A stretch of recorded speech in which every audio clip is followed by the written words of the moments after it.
spenna fram í lokin en fjall líka megin, hvað svona munnaði fannst þér? Baráttan og sama hvað gekk á, þá héldum við haus. Þú veist, við vorum hérna, reknum helvíti mikið út af hérna, en við bara héldum alltaf áfram og þvílík barátta og hlupum vel til við gerðum allt sem heitir, sem hefur ekkert með handbolta að gera, þetta er bara hugafar. Við vorum með það allt upp á 10 í dag og það held ég að skilur sem. Ég varst líka að spila á köfnum frábærlega, bæði vörn og sókn. Ég varst Aron mörguleiti að halda þeim á floti í þessu leik bara. Við vorum að opna á trekk í trekk en hann var bara að verja helviti mikið að döðafærum.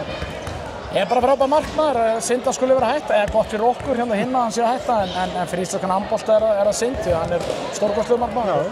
En það reynir verulega á eitthvað lið í dag vegna þess að leikurinn er í járnum allan tíman og þetta er... Já, það er þeir sem er að sækja á ykkur, sko, þeir þurfa að sigurinn og... Já, heldur betur og við stóðumst öll álupinn frá þeim og eins og ég sagði við, þessi atriði sem ekkert með handbolta að gera, heldur kannski meira eitthvað sem er í toppstykkinu. Mér fannst við vera með þau atriði bara í 60 mínútur annars, bara með upp á 10 sko. Þannig að ég er ánægðastur með það. Við bara spilum okkar leik alla tíman og bara uppskorum líka eftir því sko.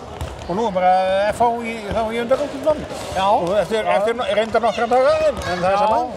Já, það er bara, ég veit ekkert hvernig það er, en það er bara virkilega verðugt verkefni, eins og þetta líka. Ég meina, Haukarnir eru bara frábærir og þetta er bara, þú veist, fínt, gott test fyrir okkur fyrir FH-leikina því að við erum búin að vera í hörkuleiki mútið FH í vetur.